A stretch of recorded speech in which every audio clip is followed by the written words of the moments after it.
पारादीप रे बीजेडी दल पदयात्रा रे देखाइछि करिश्मा।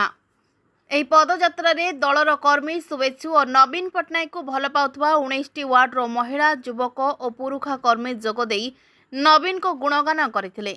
एही कार्यक्रम रे हजार हजार दलीय समर्थकों सहित पूर्वतन विधायक संबित राउतराय, संतोष कुमार पट्टनायक एवं अरिंदम सरखेल आखि कान बंद करी बीजेपी सरकार उपरे अतर्कित बर्षिथिले।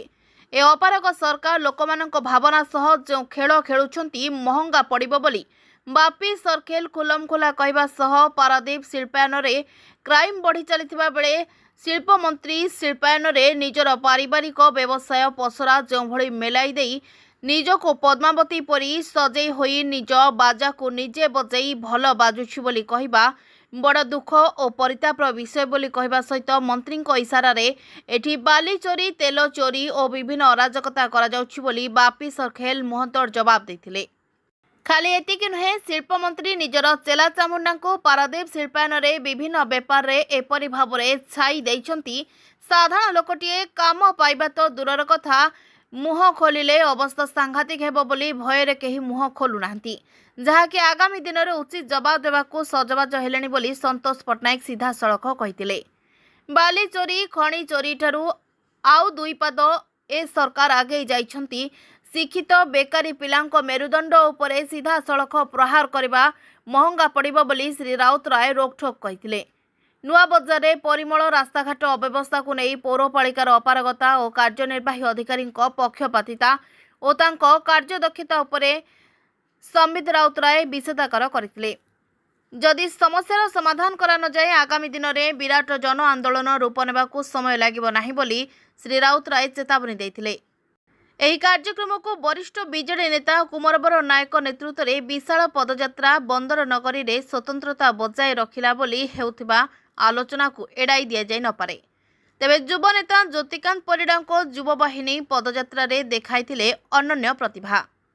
बिजु जनता दल तरफ सारा ओडिशा रे पदयात्रा चली। आज पारादीप म्युनिसिपालिटी रे 19 तारिख दिन पदयात्रा आम डिक्लेयर करूँ एवं 19टी वार्ड रु आपण मैंने जानिथिबे एवं जो भाया भाव में जनसमुद्र देखिले 19टी वार्ड रु माँ माउसी भाई भौणी मैंने आज समस्ते ये पदयात्रा रे सामिल होते एवं गत 15 मास शासन भितर जो डेवलपमेंट काम किसी हो पारु नाही, सुभद्रा योजना रे कौनसी रकम सुविधा माँ माउसी मैंने पाई पारु नाहंती, कौनसी डेवलपमेंट काम हो पारु नाही। या उपरे प्रतिवाद रे आज सारा पारादीप म्युनिसिपालिटी 19टी वार्ड जो माँ माउसी मैंने राजरास्ता को ओह्लैथिले से विषय में मुझे कहबी नहीं। सारा ओडिशा रे आपण देखुचंती जे शासक दलर डर रे विभिन्न ब्लॉक रो चेयरमैन माने जाई बीजेपी दल रे मिसी जाउचंती, विभिन्न सरपंच नोमिनी माने जाई मिसी जाउचंती। तो कौन हेची न हेची से विषय में तो किछि कहि परिबि ना। ए वर्ष मध्ये पारादीप रे से परिप्रेक्षी रे पदयात्रा करी एवं आज पदयात्रा रे जो हजार हजार संख्यक लोक योगदान करचंती से थ्रू आपण जानुथिबे जे माननीय सभापति नवीन पट्टनायक रे पर्यंत लोकप्रियता अक्षुण्ण अच्छी, तेणु लोक को भल पाए पर्यंत चली एवं माननीय नेता निर्देश क्रमे आम ये सब जिस कार्यकारी करूँ। लोक पाक जा लोक को भल मंद बुझा सब चली, तेणु से परिप्रेक्षी आज पदयात्रा मो सहित आज ये पदयात्रा जोग देते मोर प्रार्थी गीतांजलि राउतराय, राज्य संपादक संतोष पट्टनायक, श्रमिक नेता अरिंदम सरखेल एवं दीपा सरखेल एवं एठिकार नेतृत्व जो मैंने समस्त। आज आमर माननीय पूर्वतन मुख्यमंत्री नवीन पट्टनायक महोदय डाकरा जो पदयात्रा आरंभ होती आपण मैंने देखिपे हजार हजार केमती युवक युवती एवं माँ माने एवं आमर दलर मुरई भाई माने समस्त उपस्थित अच्छा।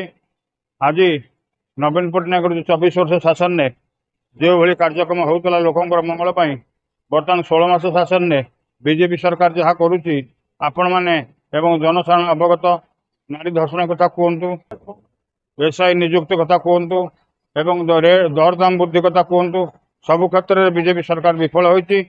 आमर घर घर जाई नवीन पट्टनायक किपरि शासन थला लोक किपरि अछंती आमे ता तदारक करने संगे संगे पारादीप विवेकानंद राउत को रिपोर्ट सत्य न्यूज 24।